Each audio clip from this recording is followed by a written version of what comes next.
So this is just a demo setup where you pick either red-black deck or a blue-green deck. Okay. And yeah, the colours of the cards are basically indicate a certain style of play. And yeah, so blue-green, which this demo is going to be, they have a slower start. Basically, you want to build up, you want to survive long enough that you can use your real high-power cards later on in the game. Okay. Come on, the Radiant. Yeah, God. So this is off-screen footage, as you can tell. Yeah. Hence a bit of my hair in shot. Pissing hell, it's still got lanes. Yes. You play 3 boards. You play 3 boards all at once, and it's set up as a game of Dota almost. Like, so you have, you can have 5 heroes in your game. Right. At any one point, and you're trying to win on 3 lanes. To win the actual game, you either destroy 2 towers. Yeah.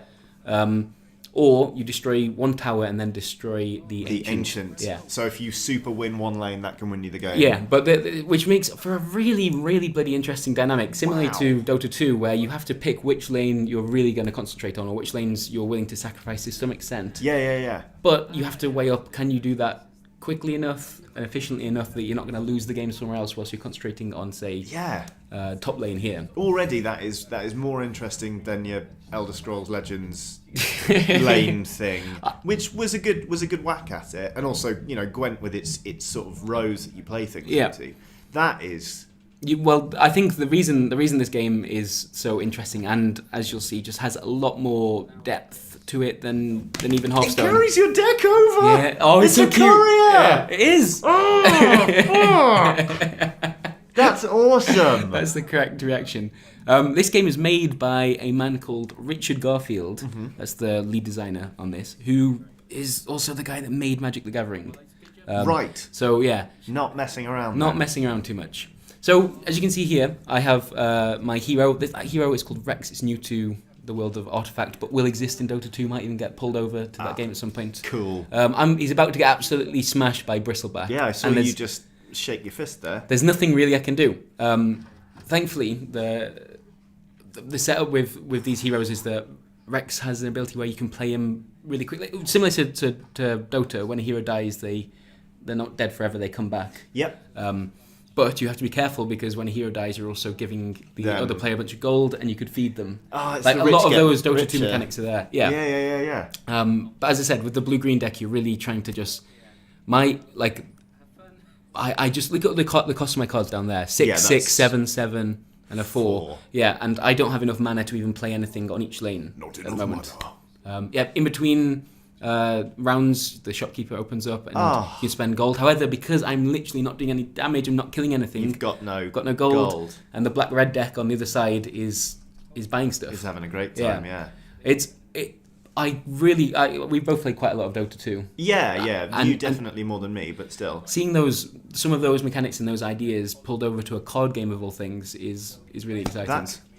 That is excellent. Like, I think I remember when this was announced, everyone was a bit like, that's just a tie-in sort of them having a go. But they've done a proper bloody job on this, and it's beautiful. Look at it. It really is. Yeah. The thing that I think Gabe Newell said this during the first round of press interviews, and people scoffed at it a little bit. He said that it's not a Dota 2 card game; it's a card game about Dota 2, and you really do start to see that, particularly when you speak to.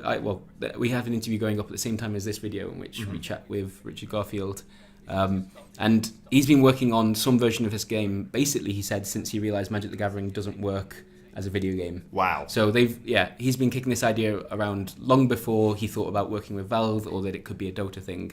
And he's finally committed now. Yeah, he really has. Oh, the courier's the best. Pointed at the coin, being like, click it. Yeah. Oh, it's wonderful. It certainly helps these games when they do look beautiful. Particularly, so that bit there where all the cards go down, you're not quite sure. You have to wait for them to be flipped to see exactly what the position of your. I was lost there as to what was going on, but it's quite a difficult game to follow when you're not playing, which I think they're gonna have to do some interesting stuff with spectating, because they want it to be a big esport. Of course. In fact, I think maybe the year after it launches, they're doing a tournament with a $1 million prize pool. Just because. I mean, actually, compared to the international, that's small change, really, isn't it? That's what they're also doing, a thing where every card pack you buy, I think, then goes into tournament pools. Yeah, lovely. This is a really cool ability. So choose a unit and it taunts. Right. I was looking at that and thought, well, obviously that means my units. Yeah. That's what it's talking about. It doesn't. It also means their team. So I managed to use that on one of the other new heroes there in the top right. Basically put taunt onto an enemy card so that all of my characters would attack it. There's loads of really interesting ideas going on here. Yeah, you have to. It's one of those ones similar to Hearthstone, where you have to pay a lot of attention to the very particular wording on a card. Yeah. As you can tell, I'm not doing great on the old top lane. Mid lane is looking alright, except Bristleback is just getting really, really strong. Every time he kills someone, he gets armor. Ooh. So he is just getting real beefy. Yeah, armor creep is a problem. Yeah. So you can see the arrows above the cards or below the cards with theirs basically say where they're going to attack. So our two heroes attack each other. But all my other cards on that board, because they've got no one opposite them, they will just go and attack the tower. So although they've got a really strong Bristleback can't stop everything. Oh, wow. And so I'm basically relying on the fact that I can work around him.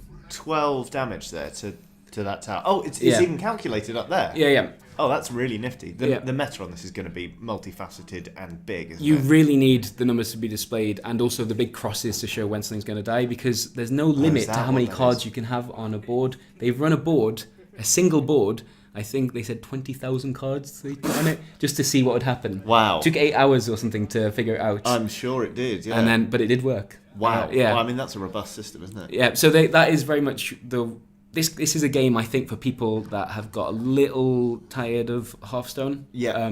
That have maybe got a little bored of seeing, the same decks, dominating the meta. Yeah. Same sort of tactics playing out. This is basically Valve's response to that. Yeah. And it means that the amount of variety in a single game is ridiculous. Yeah, if you think about it, you've got 3 boards on the go here, you've got different phases, you've got a shop, so you can change up your decks.